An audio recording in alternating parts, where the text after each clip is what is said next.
J.B. Pritzker in New Hampshire, I think when we've talked about who are likely to run in 2028, we've said Pritzker's name, maybe Whitmer, maybe Walz, Tim Walz. Walz. Pete Buttigieg, Gavin Newsom. AOC.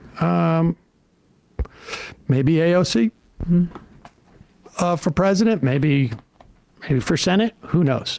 I think Andy Bashir, probably. Yep. We could be hearing from. Chris Murphy wants to run. In Connecticut. Those are the ones that I think are pretty clear that we're going to enter the race. Here's Pritzker staking out his turn. Like Murphy is staked out. He's like, I'm a populist. And it's sort of narrow, his economic populism. Yeah. Walz is running very much like he was before he was picked as VP. We'll see. But here is Pritzker, and this is impressive. Now, to be clear, Pritzker is a billionaire. But that doesn't mean necessarily that he will be leading in billionaires' interests. I give you FDR. Now, I'm not saying that he is FDR. I'm saying that there are dynamics happen. Sometimes you get a class trader. I mean, it's only 2025. Trump is actively actively have to make any decisions now. Trying to recreate the McKinley Gilded Age era. Like, if we want some historical parallels, it's not too far that we have to reach. FDR actually ran on balancing the budget. It wasn't because capitalism had no juice left that he had to go toward the social democratic side of things. And he was pushed to the left in a way that Pritzker potentially could be. The question is, who has the ability to be pushed to the left? Who is signaling that they're open to that? Right. Pritzker right here seems to be headed towards that lane. But here he is, and there's another part that I think is even more important than this clip. But go ahead. Never before in my life have I called for mass protests, for mobilization, for disruption. But I am now.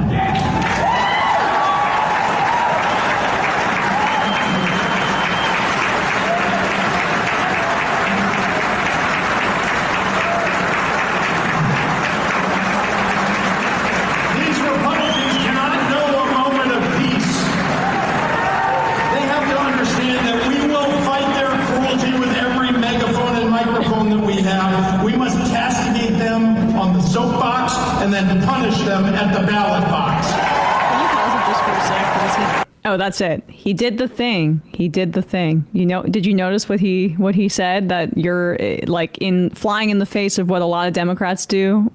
No, I thought you might have picked up on it. The Republicans. Oh, yes. He's naming the Republicans. Exactly. Not Trump is a king who's separate from the Republican Party, not MAGA trickle down to fart everywhere, whatever the fuck they're talking about. Extreme MAGA Republicans. Yeah, like it just gobbledygook, focus tested stuff. The Republicans should know no peace. He goes on to say, to criticize the do-nothing Democrats, who hope that a simple defense of norms and decorum would convince Republicans to change. They spent years watching Republicans illegitimately pack the Supreme Court, take away voting rights from people of color, systematically chip away at the constitutional order. Those same do-nothing Democrats want to blame our losses on our defense of black people and trans kids and immigrants instead of their own lack of guts and gumption. The crowd, this is up in New Hampshire, cheered when Pritzker criticized incrementalism and applauded to references of pundits who had given bad advice. This is the part that I really... he went on to talk about oligarchy. He said he agreed with the anti-oligarchy campaign of Sanders and AOC. Oligarchy is a group of the most powerful people in society who are trying to impose their will on everyone else and make them pay for what the oligarchs are unwilling to pay for. He's going to have to establish. I mean, if he's going to stake his flag on being anti-oligarchy, he's going to have to do a lot of convincing. Well, he did donate to combat Elon Musk in Wisconsin, right? So I'd imagine his pitch is going to be I know, I've been in these rooms, and I'm willing to give my money away because we have he can make the case and say, we have too much money. This is also what I really appreciated. And this is, from a report from Dave Weigel, who was there. They have 800 different ways of defining a sanctuary state or sanctuary city. Pritzker told Semaphore, every violent criminal who's undocumented, a violent criminal who's convicted needs to be removed from state and country. And I think every Democrat should be saying that from the rafters. What we also want is a comprehensive immigration reform. He said it was wrong for the administration to go after universities over political causes in the guise of fighting anti-Semitism. On stage, he said, stop tearing down the Constitution in the name of my ancestors. Wow. I didn't know that Pritzker was Jewish. And so Pritzker's basically saying, like, I'm not going to play footsie. Yeah. Now, this guy self-funded his campaign for governor to the tune of several $100 million. Wow. If you are going to self-fund because you are making enemies of the people who are selling off support for immigrants or trans people or marginalized people or using anti-Semitism as a cudgel, that's how I'd like you to self-fund. Let's put it that way. I mean, but this is like, you need to see more from this guy. He's going to have to prove yes, his anti-oligarchic bona fides, and he's got a lot to prove.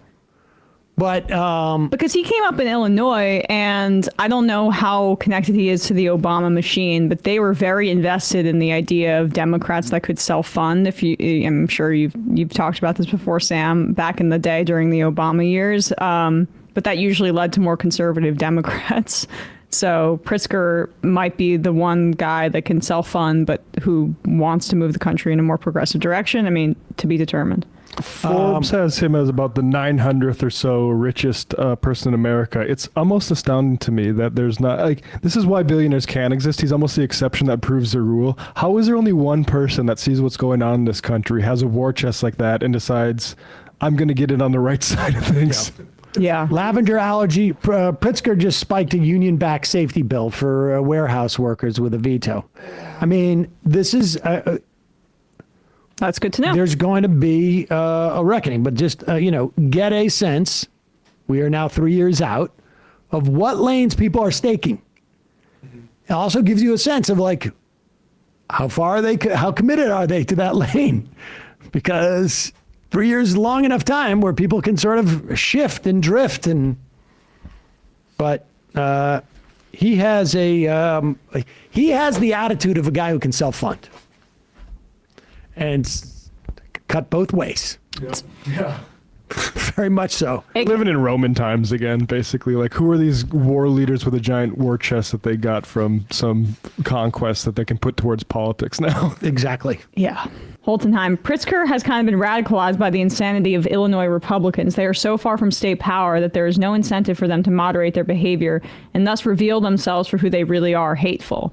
I do think it's part of that. I also think that governors just having to actually respond to Donald Trump as opposed to kind of play with by the palace rules or whatever, or acting like the way that our senators do. I think that set up some of these governors to have a stronger case. Whitmer, I think, might be a little bit screwed because of tariffs, to be honest with you. And that photo of her in the White House was honestly just political suicide.